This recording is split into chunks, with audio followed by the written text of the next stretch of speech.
औज़ुबिल्लाहि मिनश्शैतानिर्रजीम बिस्मिल्लाहिर्रहमानिर्रहीम। Urdu first year class के सबक ठेले वाला शहज़ादा के साथ आपके टीचर अहमद समद ख़ान आज पेश खिदमत है आपके। आज हम आपके लिए जो ये नया सबक लेकर आए हैं, अपनी नौइयत का बहुत ही अहम सबक है ये।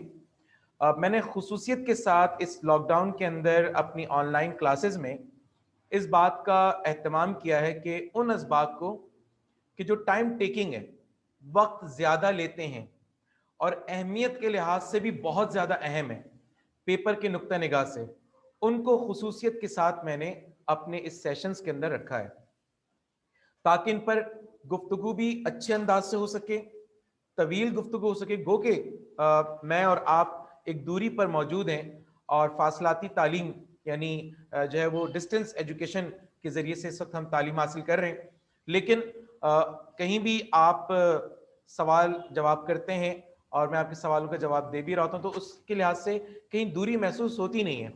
और सबक के अख्तिताम पर जब आपकी जानिब से सवालात आते हैं तो उससे अंदाज़ा होता है कि आप सबक को कितनी तवज्जो से और कितने इन्हमाक से जो है आप उसको सुन रहे होते हैं। तो इंशाअल्लाह ताला आज भी ऐसे ही होगा कि सबक के अख्तिताम पर आप मुझसे सवालात कर सकेंगे और मैं आपके सवालों का इंशाअल्लाह ताला तशफ़ी बख्श जवाबात आपको मैं दूंगा। तो मेरे प्यारे बच्चों, ख्वाजा हसन निज़ामी जो कि 1878 में 1878 में पैदा होते हैं और 1957 में यानी 1957 में आपका इंतकाल होता है। ख्वाजा हसन निज़ामी के नाम के आखिर में लफ्ज आ रहा है निज़ामी। ये किसी से निस्बत है, किसी से मोहब्बत है और उस निस्बत और मोहब्बत के खातिर अपने नाम के आखिर में निज़ामी लगा रहे हैं। और वो निस्बत या वो मोहब्बत किससे है? हिंदुस्तान के एक बहुत बड़े सूफी बुजुर्ग निज़ामुद्दीन औलिया, उनके निस्बत से, उनके तवस्सुत से आपने अपने नाम के साथ लफ्ज निज़ामी लगाया। ख्वाजा हसन निज़ामी के जो वालिद थे वो भी एक सूफी बुजुर्ग थे और वो इनकी खिदमत में थे, निज़ामुद्दीन औलिया की खिदमत में, और वहीं पर ही आप पले बड़े जवान हुए। ख्वाजा हसन निज़ामी बहुत मेहनती थे, अपने बचपन में घर के हालात से परेशान थे और घर के हालात को बदलने के लिए इन्होंने एक काम ये किया था कि नई पुरानी दिल्ली से किताबें ख़रीदा करते थे और नई दिल्ली में जाकर किताबें बेचा करते थे। तो जो ख़रीदने और बेचने का जो ये तसलसल था, ये जारी रहा अपने घर के हालात को बेहतर करने के गरज से। और इसी असना में जो है वो ख्वाजा हसन निज़ामी जो है वो तालीम भी हासिल करते रहे और तालीम हासिल करके आपने अपने आप को इस काबिल बनाया, इस मकाम पर लेकर आए कि आप जो है वो उर्दू के अंदर एक बड़ा मकाम आज आपको हासिल है कि आपकी तहरीरें जो हैं वो हमारे किताबों का हिस्सा बनती हैं, हमारे अदब, हमारे लिटरेचर का हिस्सा हैं। तो ख्वाजा हसन निज़ामी किस लिहाज से मशहूर हैं? आप उर्दू के अफसाना निगार की हैसियत से मशहूर हैं और आपको अफसाना निगार कहा जाता है। आपने छोटी छोटी कहानियाँ लिखी हैं और उर्दू अदब के अंदर आपने इन चीज़ों का इजाफा किया।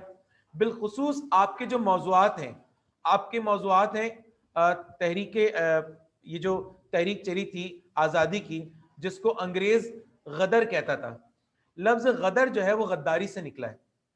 अंग्रेज़ ये कहता था कि मुसलमानों ने और हिंदुओं ने जो मीरठ से जिस लड़ाई का सिलसिला शुरू किया था उसको कहते हैं कि जनाब ये जो है वो तुम लोगों ने गद्दारी की हमारे साथ।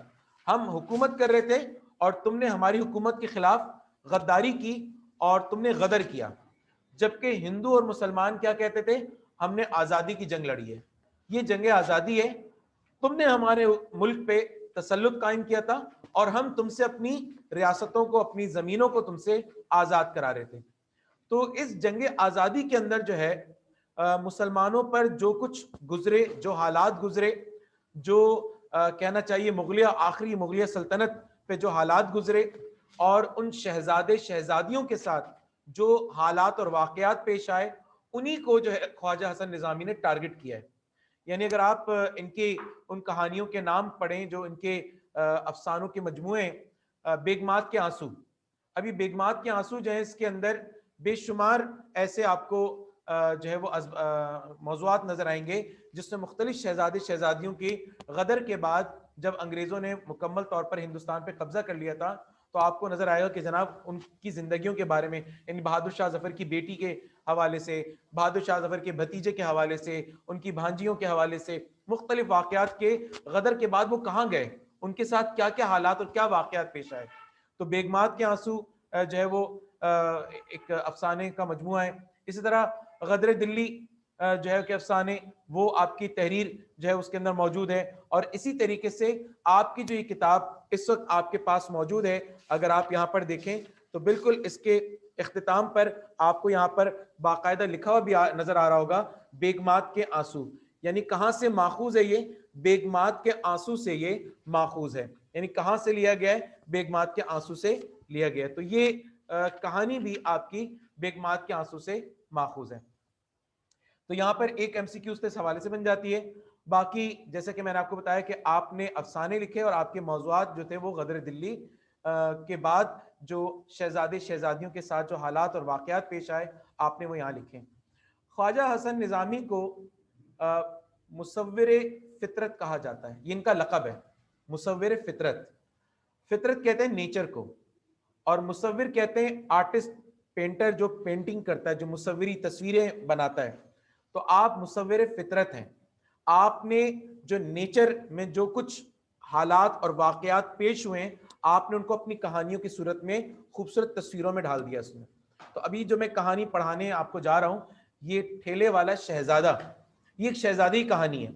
और ये भतीजे हैं आखिरी मुगल बादशाह बहादुर शाह जफर के भतीजे हैं जिनकी कहानी मैं आज आपको पढ़ाने जा रहा हूं।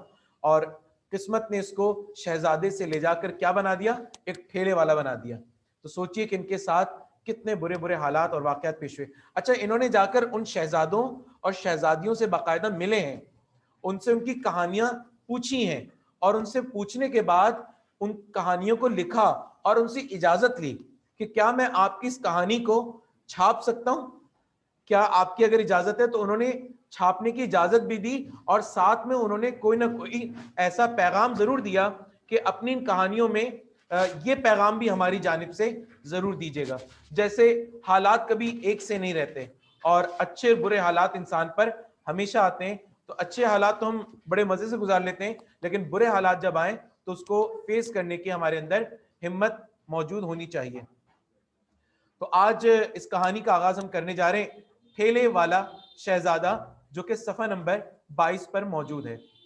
तो कहानी को मैं कहानी के अंदाज में सुनाऊंगा, आपने कहानी को कहानी के अंदाज में पढ़ना है और सुनना है।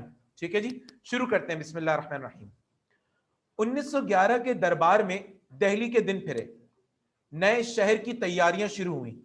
याद रखिएगा कि जब मुसलमानों की हिंदुस्तान के अंदर हुकूमत थी तो जिस शहर से पूरे हिंदुस्तान पर हुकूमत की जाती थी उस शहर का नाम था दिल्ली। और जब अंग्रेजों ने हिंदुस्तान पर कब्जा कर लिया तो दिल्ली को उन्होंने जैसा था वैसे ही रहने दिया।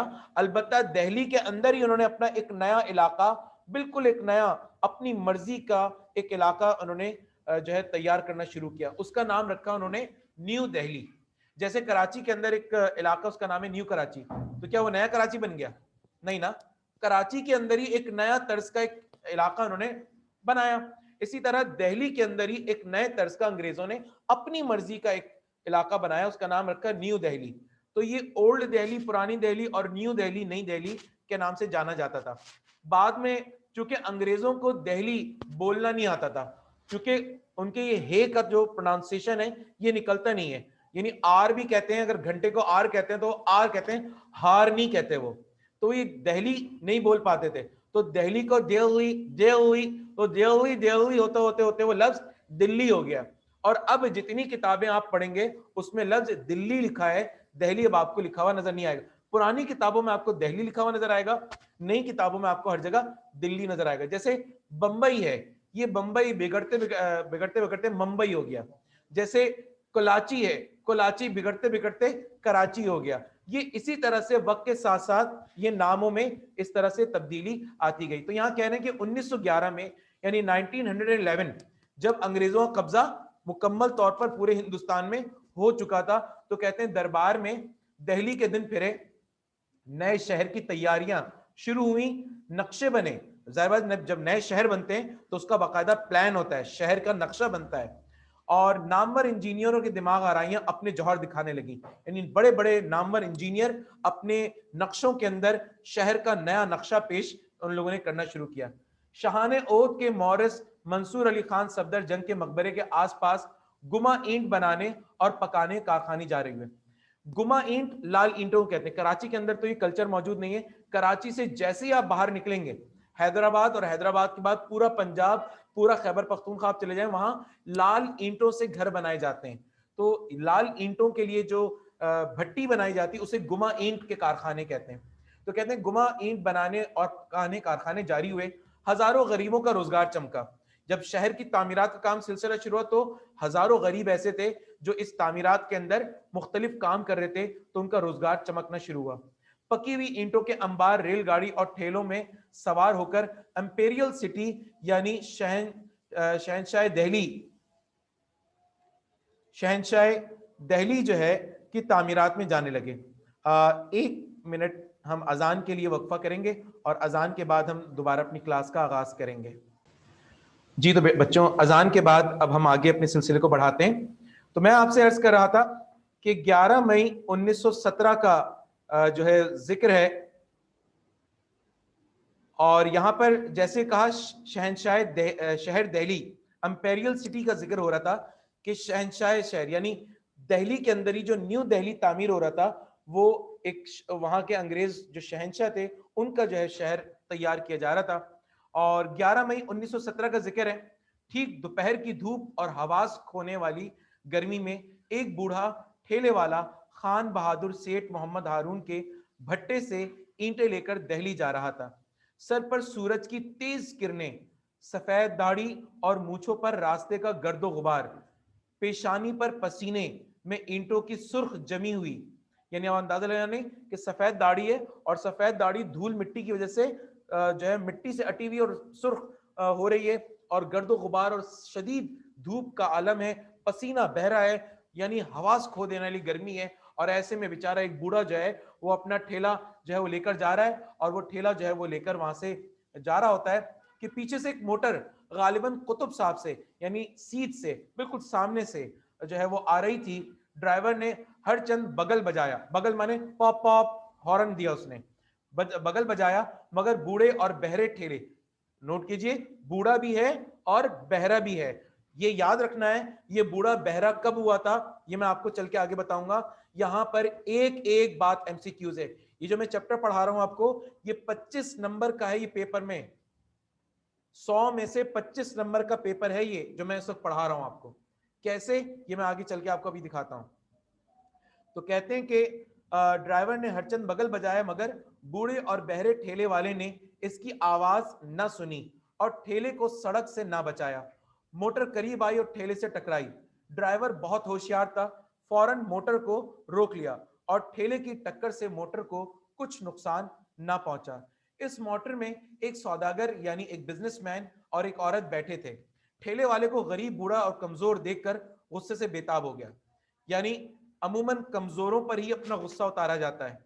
अपने बराबर वाले और अपने से बड़े ताकतवर वाले को तो इंसान आंख उठाकर भी नहीं देखता और जरा मामला फहमी करके छोड़ देता है। लेकिन जहां आपको नजर आ जाए सामने वाला कमजोर है, तो उस कमजोर पर हम अपना सारा गुस्सा निकालने की कोशिश कर रहे होते हैं। ये एक ह्यूमन बिहेवियर है, ये इंसानों के रवैये ही हैं, जो इंसान कम और जानवर ज्यादा शुमार होते हैं। तो यहां पर आता है कि जनाब मोटर से उतरा और बेचारे ठेले वाले को मारने लगा।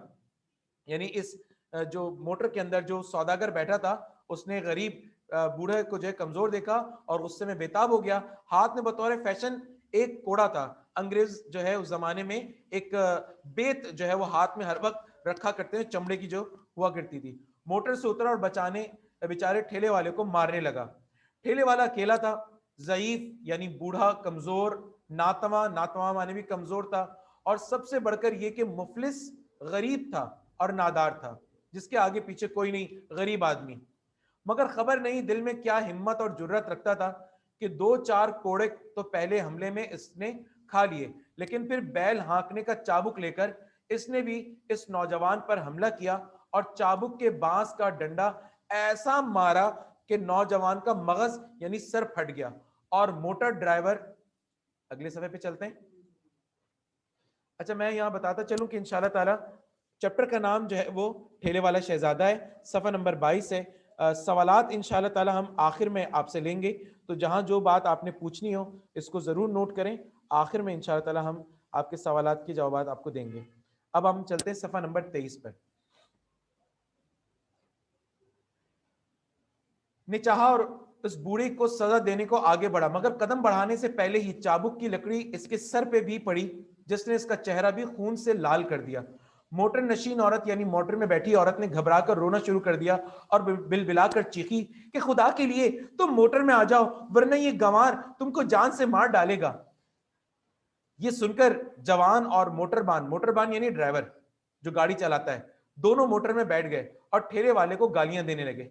बूढ़ा खामोश खड़ा मुस्कुराता रहा और कहता रहा कि बस एक ही बार में भाग निकले, तैमूरी तमाचा खाना आसान नहीं है। ये तैमूरी खानदान का था, ये यानी बादशाहों के खानदान का था ये शख्स, तैमूरी खानदान। तो कहने लगा तैमूरी खानदान का तमाचा खाना कोई आसान बात नहीं है। तो जनाब ठेले वाला इस कदर बहरा था कि मोटर वालों की गालियां इसने ना सुनी और फिर ठेले पर आन बैठा।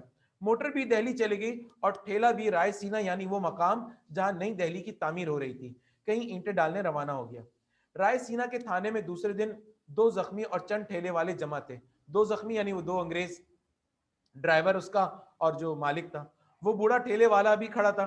दारोगा पुलिस ने पूछा, दारोगा जो है वो इंचार्ज पुलिस स्टेशन का जो इंचार्ज होता है, उसने पूछा क्या तुमने इनको जख्मी किया है? दूसरे ठेले वाले बोले हुजूर ये बहरा है। तब एक सिपाही ने बूढ़े के कान के पास जाकर आवाज से यही सवाल किया, तो बूढ़े ने जवाब दिया हाँ मैंने मारा है। और फिर क्या कहता है वो, इन्होंने पहले मुझ पर हमला किया, 4 कोड़े मारे, तो मैंने भी जवाब तरकी ब तरकी दिया, यानी मैंने भी पत्थर का जवाब पत्थर से दिया, नहीं ईंट से तो नहीं, पत्थर का जवाब पत्थर से दिया, यानी मैंने भी जैसा उसने मारा मैंने भी उसका बराबर का हिसाब लिया, क्योंकि इस्लाम में तो बराबरी का मामला है ना। तो तरकी ब तरकी दिया। ये अमीर लोग गरीब को घास फूस समझते हैं। आज से 60 बरस यानी 60 ईयर्स पहले इन जख्मियों के माँ बाप मेरे गुलाम थे। अब कोई अगर ये सुने एक बुढ़े से कि कैसी बातें कर रहा है कि इनके माँ बाप, अंग्रेजों के माँ बाप 60 साल पहले हम तुम्हारे गुलाम थे, तो ये सुनने के बाद तो कोई ना कोई कहेगा ये पागल है, इसका दिमाग खराब हो गया है। यही कुछ यहां पर भी हुआ, और यही नहीं सारा हिंदुस्तान मेरा महकूम था। दारोगा पुलिस हंसा और उसने कहा शायद ये पागल हो गया है, बुढ़ापे ने इसकी अकल खो दी है। अच्छा इसको हवालात में ले जाओ, यानी थाने में लॉकअप कर दो उसको, कल अदालत में चालान जाएगा। इस ऐसे दीवाने को पागल खाने भेजना चाहिए। सिटी मजिस्ट्रेट यानी जो जज साहब थे, वहां बूढ़ा के यहाँ बूढ़ा ठेले वाले पुलिस की हिरासत में हाजिर था और दोनों मुद्दई भी मौजूद थे। मुद्दई किसे कहते हैं? जो दावा पेश करता है यानी जो केस करता है। कोर्ट इंस्पेक्टर ने वाकयात पेश किए तो अदालत ने मुद्दा आलिया का बयान लेना चाहा। मुद्दा आलिया यानी वो बूढ़ा, ये मालूम हुआ कि वो बहरा है, चपरासी से चीख चीख कर इसका इजहार लिया। बूढ़े ने बयान किया। अब जो बात मैं बताने जा रहा हूं उसको खत कशीद कर लीजिए, क्योंकि ये आपके पेपर में एमसीक्यूज बनकर आ सकता है। बूढ़ा ठेले वाला जो है उसका नाम क्या था? उसका नाम था जफर सुल्तान। चूंकि नीचे अपनी कहानी के अंदर अपना नाम बता रहा है, मेरा नाम जफर सुल्तान है। और आगे जो बात बताई जा रही है वो भी एमसीक्यूज बन सकती है। मैं मिर्जा बाबर बहादुर शाह बादशाह के भाई का बेटा हूं। मिर्जा बाबर कौन है? मिर्जा बाबर जो है बहादुर शाह जफर के भाई थे, और मिर्जा बाबर का ये बेटा था कौन? जफर सुल्तान। ठीक है जी, इसी तरह आगे चलते हैं, सफा नंबर 24 पे आ जाइए।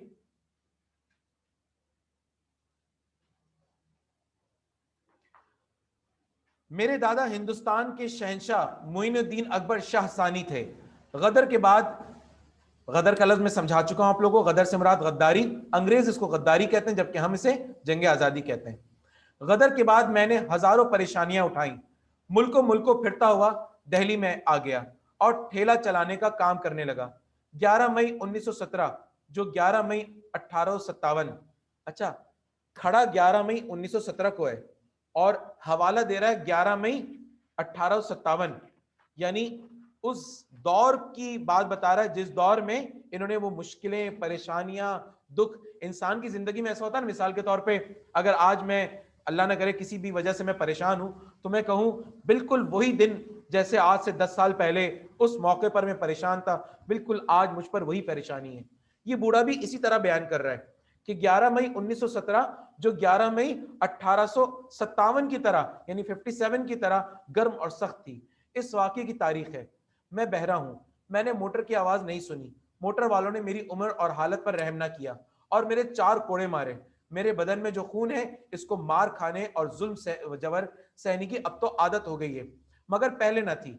जिस जगह अदालत की कुर्सी है इसी मकाम पर गदर से पहले मेरे हुक्म से 12 यानी बहुत बार बहुत से शरीरों और सरकशों को सजाएं दी हैं। मेरे दिलो दिमाग ने इन आदतों को फरामोश नहीं किया, मेरे दिल और दिमाग ने अभी तक इन चीजों को भुलाया नहीं है। गो मेरी आंखों ने इन नजारों की दीद मुद्दत से तर्क कर दी, गो के मेरी आंखों ने इंसाफ अब नहीं देखती कि सरकशों को और शरीर लोगों को सजाएं दी जाती हूं। अब मुझे नजर नहीं आता, यानी अब मुझे अंग्रेज हुकूमत वाले इंसाफ करते हुए दिखाई नहीं देते, तो मैं क्यों इसके ऊपर छोड़ता कि मैं अदालत में जाके जो इनके खिलाफ केस करूं, तो अपना बदला खुद ही ले लूं ना मैं। तो इसीलिए मैंने भी उसी मौके पर अपना बदला खुद ले लिया। तो यही बात वो कहते हैं, हुक्म से 12 मैंने बहुत से शरीरों सरकशों को सजाएं दी हैं, मेरे दिलो दिमाग ने इन आदतों को फरामोश नहीं किया। गो मेरी आंखों ने नजारों की दीद मुद्दत से तर्क कर दी है, मैं क्यों 4 कोड़ों को बर्दाश्त कर सकता था। मैंने बेशक बदला लिया, उन दोनों जवानों के सर फाड़ डाले। अगर आप शरीफ लोगों का इंसाफ करना चाहते हैं तो मैं आपके फैसले के सामने सर झुकाने को तैयार और आमादा हूं। बूढ़े की तकरीर सुनकर अदालत में सन्नाटा छा गया। मजिस्ट्रेट साहब जो यूरोपियन यानी अंग्रेज थे, कलम मुंह में लेकर बूढ़े को देखने लगे और उनका मुसलमान सरिश्तेदार, यानी जो बराबर है मुसलमान सरिश्तेदार जो उनसे बयानात ले रहा था, आंखों में आंसू भर लाया।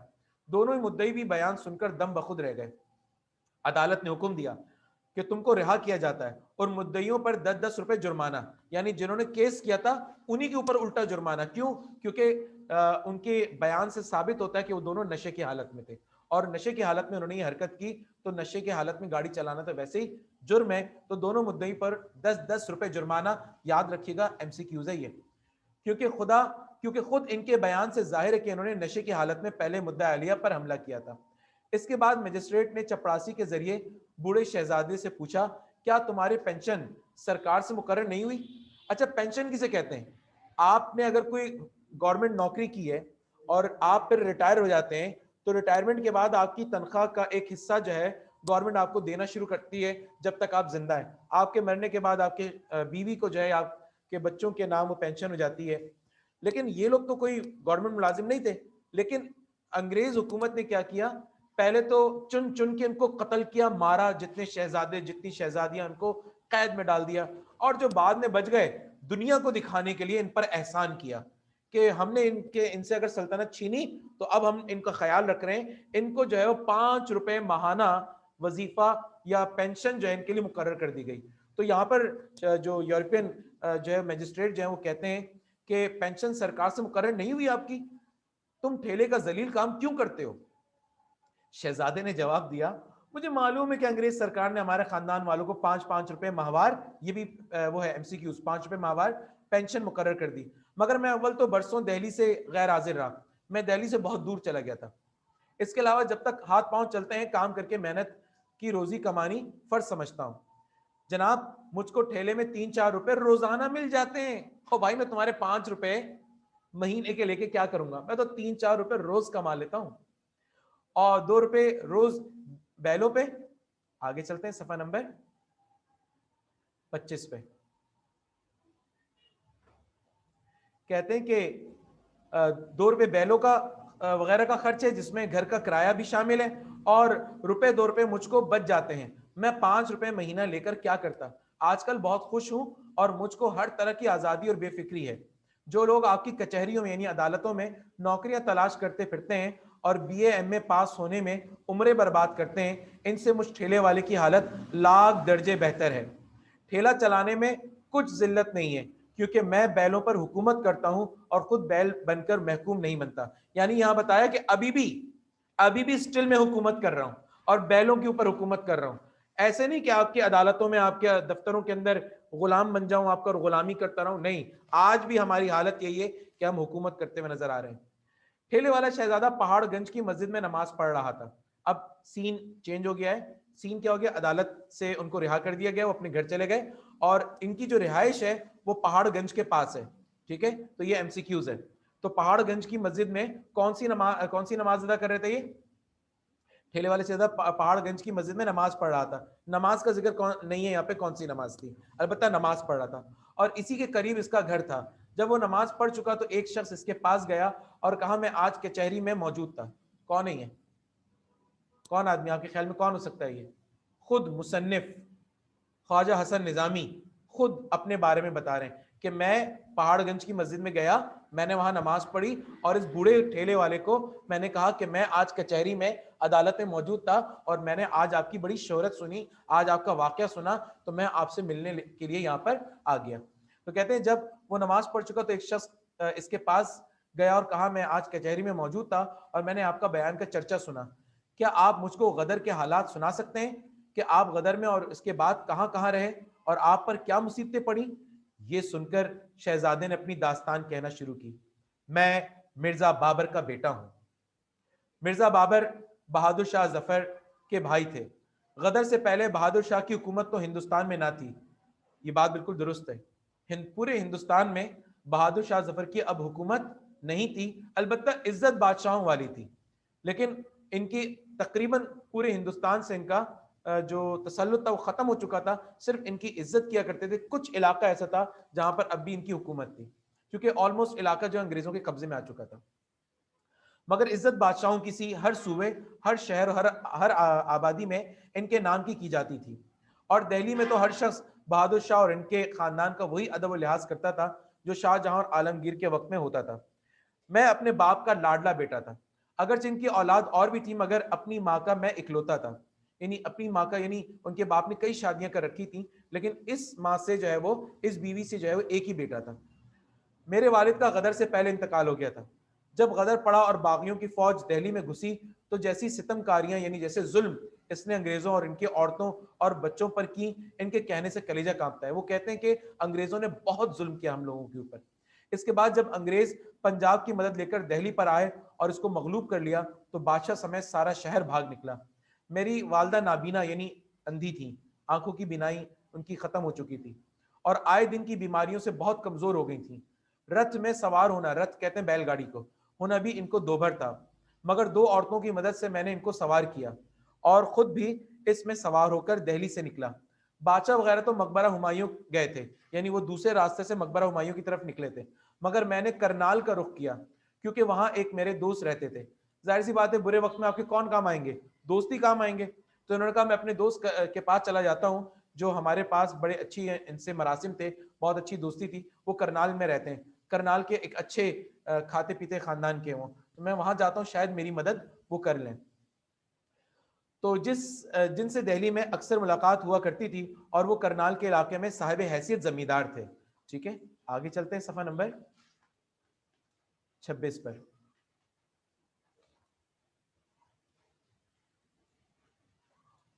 हमारा रथ अजमेरी दरवाजे से, ये रास्ता है अजमेरी दरवाजे से बाहर निकला। रास्ता तो लाहौरी दरवाजे से था, मगर इधर अंग्रेजी फौज का डर था। तो देखा हजारों आदमी, औरत, मर्द, बच्चे, बूढ़े, बुकचियां, बुकचियां किसे कहते हैं? वो गठरियां होती है ना, जिसमें सामान लोग अपना डाल के निकल रहे होते हैं। बुकचियां सरों पर रखे हैरान परेशान चले जा रहे थे। रथ वाले ने कहा, गोड़गानो होकर करनाल चलना चाहिए ताकि फौज वालों के हाथ से अमन रहे। गोड़गानवे तक हम तो अमन से चले गए, अगरचे रास्ते में गुजर वगैरह मिले, मगर हम हीले हवाले यानी मुख्तलिफ बहाने करके इनके हाथों से बच गए। चूंकि हर कोई लूटने पे लगा हुआ था। जिस किसी को ये पता चलता कि बादशाह के खानदान से, तो यकीनन इनके पास अशरफियां, सोना, जेवर बहुत कुछ होगा, छीन लो इनसे जो कुछ आपको मिल सकता है। तो इसीलिए अपनी जान बड़ी बच बचाकर वहां से निकल रहे थे। अगरचे रास्ते में गुजर वगैरह मिले, मगर हम हीले हवाले करके इनके हाथों से बच गए। लेकिन जब गोड़गानों से करनाल की तरफ मुड़े तो 2 कोस यानी 2 किलोमीटर के बाद ही गुजरों का एक गौल ने रथ को घेर लिया और लूटना चाहा। अभी उन्होंने हाथ ना डाला था कि सामने अंग्रेजी फौज का एक दस्ता आ गया। ये सब गोरे थे और इनको देखकर गुजर तो भाग गए और गोरे घोड़े दौड़ाकर रथ के पास पहुंचे। इन्होंने मजाक के अंदाज से अंग्रेजी जबान में कुछ कहना शुरू किया जिसको मैं नहीं समझा। मैं मशरकी रुख था, मगरबी रुख से एक गोरे ने रथ का पर्दा उठाकर देखा, वालदा को नाबीना बुढ़िया देख कर कहकहा लगाया और अपने साथियों से कुछ कहा, जिसको सुनकर वो सब आगे बढ़ गए और हमको कुछ तकलीफ न दी। जब वो चले गए तो हम आगे बढ़े और शाम तक चलते रहे। रात को एक गांव के पास कयाम किया। वहां आधी रात को चोर बैल खोल कर ले गए। गाड़ी बान भी कहीं गायब हो गया। क्या ख्याल है आपका? गाड़ी बान जो है, जो बैल चला रहा था, वो भी गायब हो गया और जो बैल थे वो भी कोई खोल के ले गया। तो क्या ख्याल है कौन लेकर गया होगा? खुद गाड़ी बान ही लेकर चला गया होगा। ये बेचारे मासूम भोले भाले, इनको ऐसा लगा कि शायद बैल भी कोई चोरी करके ले गया और गाड़ी बान भी रात ही रात कहीं चला गया। अब ये वहीं पर ही पड़े हैं। वहां आधी रात को चोर जो है बैल खोल कर ले गए, गाड़ी बान भी कहीं गायब हो गया। सुबह को मैं बहुत फिक्रमंद हुआ और गांव से जाकर किराए की गाड़ी मांगी। गांव का चौधरी मेरे साथ आया और बोला, गाड़ी तो हमारे गांव में नहीं है, तुम अपनी माँ को हमारे घर में ठहरा दो, दूसरे गांव से गाड़ी मंगवा देंगे। मैंने इसी को गनीमत समझा और वालदा को लेकर चौधरी के घर में चला गया। चौधरी बड़ा चालाक और तेज आदमी था। वो लूटना चाहता था, इनको लूटने का उसने एक प्लान बना लिया था। हमारे पास एक पिटारी थी और एक संदूकचा, और इन दोनों में अशरफियां और जड़ाव जेवर था। जड़ाव जेवर यानी जो जेवर चढ़ाया जाता है, पहना जाता है, जड़ाव जेवर वो भी था, और अशरफियां और बहुत सारे रुपए पैसे, सोना जेवर, सब कुछ इसके अंदर था। और ये सारी बात चौधरी को अच्छी तरह से मालूम थी। चौधरी ने घर में उतार कर और सब सामान रखकर एक आदमी को दूसरे गांव से गाड़ी लेने के लिए भेजा। ड्रामा था ये। थोड़ी देर में गांव वालों ने गुल मचाया, शोर मचा दिया कि अंग्रेजी फौज आ गई है, अंग्रेजी फौज आ गई है। चौधरी मेरे पास आया और कहा, जाओ तुम घर से बाहर जाओ, वरना हम भी तुम्हारे साथ मारे जाएंगे। मैं बहुत घबराया और चौधरी से कहने लगा कि अंधी को लेकर कहां जाऊं, तुमको मेरे हाल पर तरस नहीं आता? ये सुनकर इसने मेरे एक मुक्का मारा और कहा, हम तेरे लिए अपनी गर्दन कटवा दें? मैंने भी इसके थप्पड़ रसीद कर दिया। और फिर क्या हुआ? फिर तो बस वही हुआ जो होना था। अच्छी खासी कुट लगी इनकी, और इस कुट के नतीजे में क्या हुआ कि इनकी जो समात थी, सुनने की जो ताकत थी, वो चली गई। उसमें कई मुक्के इस तरह के पड़े कि इनका एक कान बिल्कुल ही जवाब दे गया था। ये देखते ही लोग जमा हो गए और इन सब ने मिलकर मुझको खूब मारा और मैं बेहोश होकर गिर पड़ा। होश में आया तो एक जंगल में पड़ा था और वालदा मेरे सरहाने यानी सर के पास बैठी रो रही थी।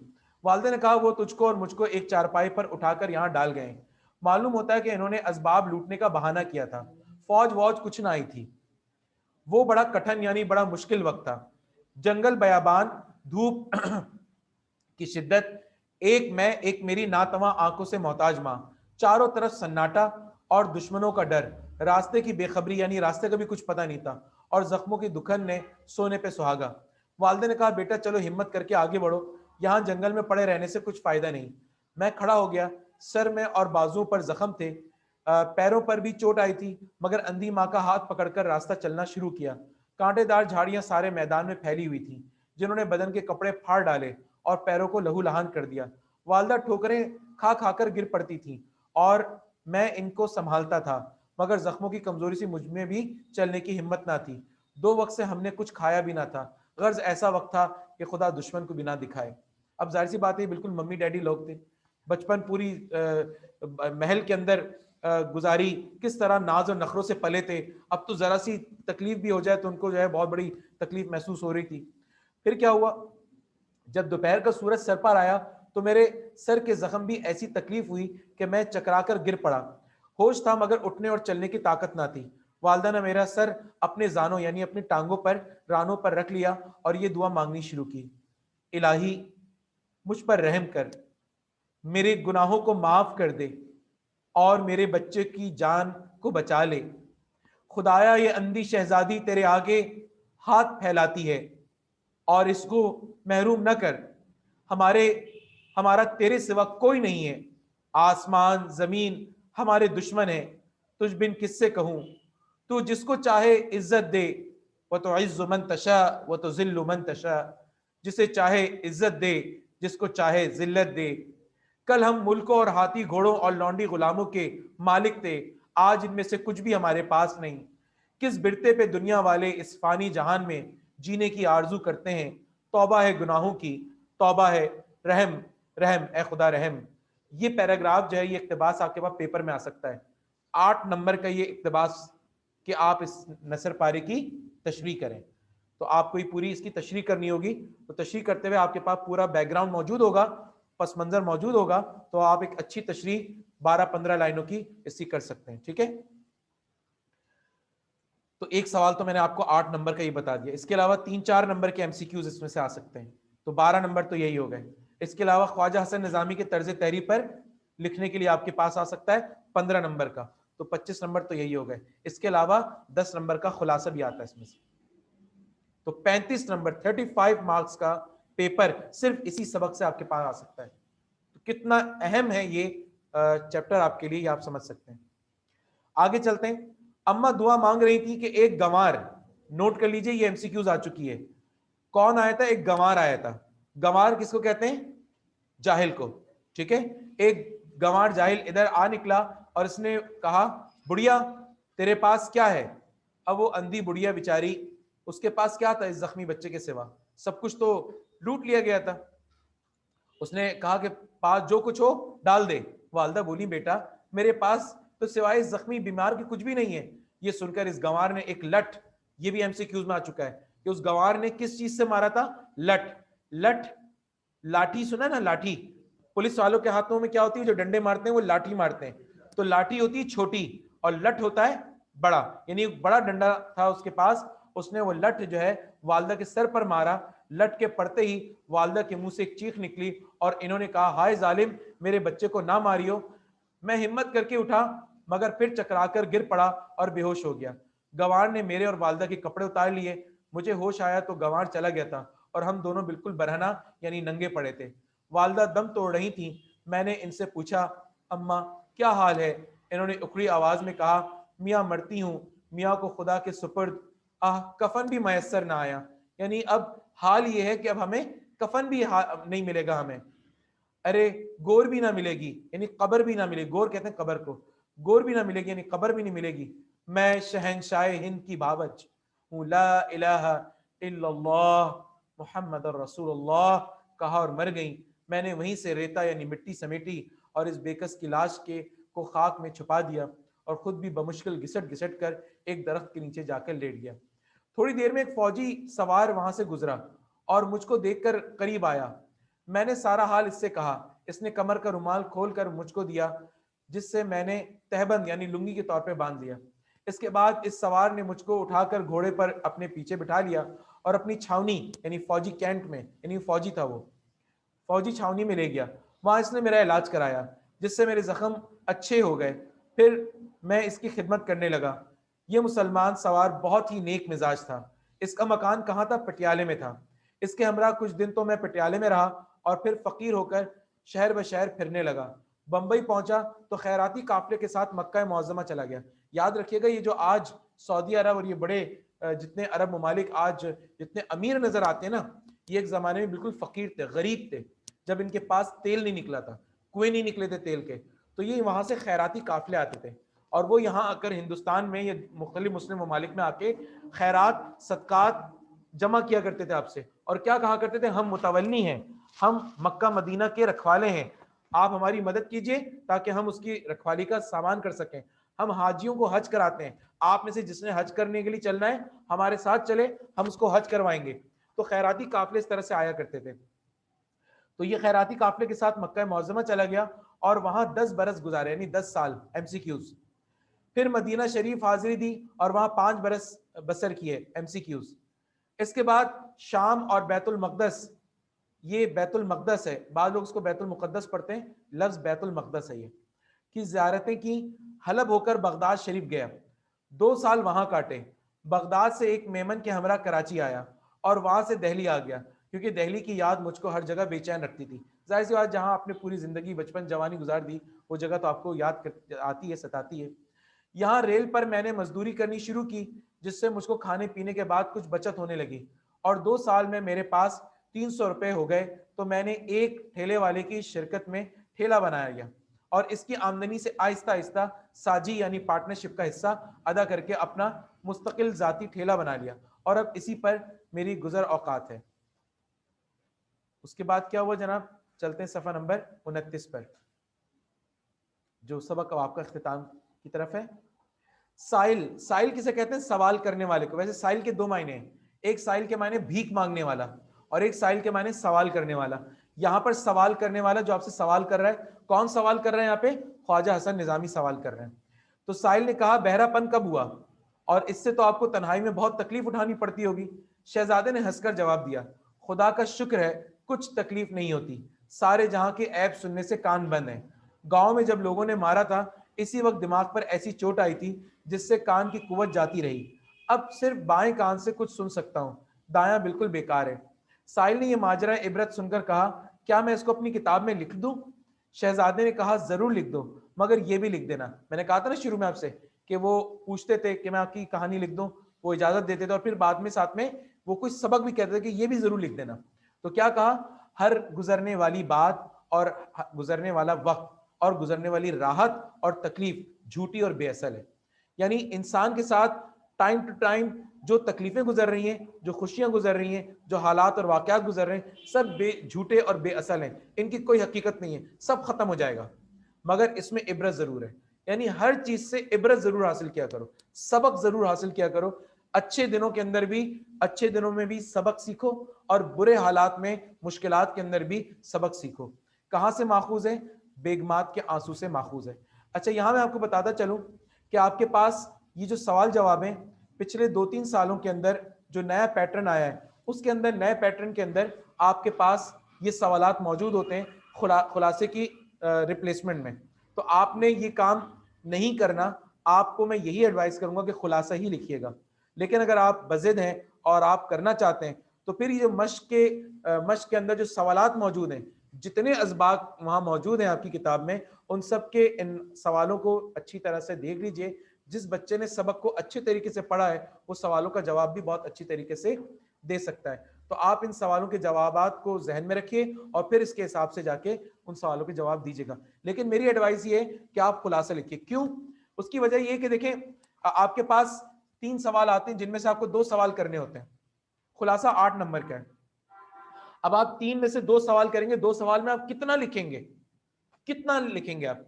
तो एक वैसे एग्जामिनर की साइकी होती है कि वो नंबर छोटी चीजों पे कम नंबर देगा, लेकिन आपने एक बड़ी चीज लिखी होगी तो लामहला वो 8 में से 6 और 8 में से 7 नंबर देने पे आमादा हो जाएगा। लेकिन आपने लिखा इतना छोटा सा, और फिर वैसे भी बच्चों की आदत ये होती है कि इम्तिहान में थोड़ा कम कम लिखकर आने की कोशिश कर रहे होते हैं, जल्दी जल्दी पेपर हो जाए, शायद पीछे वो गाड़ी उनकी ट्रेन जो छूट रही होती है, इसीलिए कहते हैं जल्दी जल्दी कर लो। तो ये जल्दबाजी का काम ना करें, आप खुलासा किया करें। अच्छा, फिर खुलासा आपके पास कोई 4 असबाक है, उनमें से किसी एक का खुलासा आएगा, लेकिन सवालों के जवाब आपके पास 25 असबाक हैं। अब किस किस के सवाल जवाब याद करते फिरेंगे? तो ज्यादा आसान है खुलासा। और खुलासा कैसे किया जाता है? आपने सबक को सुन लिया ना, गौर से पढ़ लिया ना, अब इसको घर जाके 2 दफा और अच्छी तरह से पढ़ लें। 2 दफा पढ़ने के बाद इस किताब को कीजिए बंद, और किताब को बंद करने के बाद आप बिल्कुल सीक्वेंस के अंदर जो कुछ याद है आपको वो लिख डालीजिए। वो जो आप लिख डालेंगे उसे, यही खुलासा है, ठीक है ना? और वो फिर आप मुझे लाकर चेक करा सकते हैं, मुझे व्हाट्सएप कर सकते हैं। अल्हम्दुलिल्लाह, जब जब मैंने सबक पढ़ाया, जब जब मैंने कोई गजल पढ़ाई और मैंने अपने बच्चों से खुलासा लिखने के लिए कहा या मैंने अशार की तशरीह करने के लिए कहा, तो बच्चों ने बहुत अच्छा रिस्पॉन्स दिया मुझे। गो के 100% बच्चों ने नहीं दिया, तकरीबन 70% बच्चे या 80% बच्चों ने मुझे जो है व्हाट्सएप किए। और मैंने पिछली क्लास में भी कहा था, तो बच्चों ने मुझे बेतहाशा अशार की तशरीह भेजी। जिन क्लास में मैंने खुलासा कहा था, उन बच्चों ने मुझे खुलासा भेजा, और मैंने फिर साथ साथ रिस्पॉन्स करना भी किया, बताता गया कि क्या गलती है और किस चीज़ को ठीक करना है। अल्हम्दुलिल्लाह ये चीज़ जारी रही। और अभी भी मैं यही कहूँगा कि जिन बच्चों ने जो है वो आज ये सबक पढ़ लिया है, उसका खुलासा जरूर करें। अच्छा, इसमें कुछ सवालात आ रहे हैं, तो हम आपको सवालात बताते हैं। सर, इसमें से क्या आता है पेपर में? बेटा, मैंने आपको बताया कि 4 चीजें यहाँ से आ रही हैं। सवाल जवाब भी यहाँ से आएंगे, जैसे कि सवाल जवाब मश्क के अंदर आपको नजर आ रहे हैं। ये चॉइस में आते हैं खुलासे के, तो मैं आपको कहता हूँ कि खुलासा अटेम्प्ट कीजिए, खुलासा 8 नंबर का होता है। इसके अलावा ख्वाजा हसन निजामी का तर्ज तहरीर पर तबसरा आएगा, वो 15 नंबर का सवाल होता है। इसके अलावा यहाँ से आपके पास जो है वो MCQs आएंगे, ठीक है। इसके अलावा एक नसर पारा मैंने आपको बताया, जो नसर पारे की तशरीह के लिए, वो आपके पास आएगा। तो कुल इस तरह से लगभग मेरे ख्याल में 35 नंबर आज मैंने आपको पढ़ाए, तकरीबन 35 नंबर की तैयारी मैंने आपको यहाँ पर इस वक्त कराई है। जी हाँ मोहम्मद माज, मैं अपना नंबर आपको यहाँ पर बता देता हूँ, नंबर नोट कर लें। वैसे तो नंबर मेरा आसान है याद करने के लिए, नंबर सिंपल सा है 0334, ये यू फोन का कोड है, इसको याद कर लीजिए 0334। लेकिन इसके बाद जो चीज़ है वो आपको ज़बानी याद होनी चाहिए। ग़ज़वे बदर में कितने मुसलमान थे? 313। तो मेरा नंबर का स्टार्ट है 313। इसमें कितने सरदार मारे गए थे या कितने सिपाही जो है वो गिरफ्तार हुए थे? 70। ठीक है, तो 31370। और इसके अंदर जो है ये बताइए कि जंग मुसलमानों और काफिरों की कौन सी जंग थी? तो आप कहेंगे सर ये पहली जंग थी, तो ये लिखिए 01। तो मेरा नंबर हुआ 3137001। ये मेरा मोबाइल नंबर है, आप इसको नोट कर लीजिए और इसी पे आप खुलासा जो है मुझे आप भेजिए।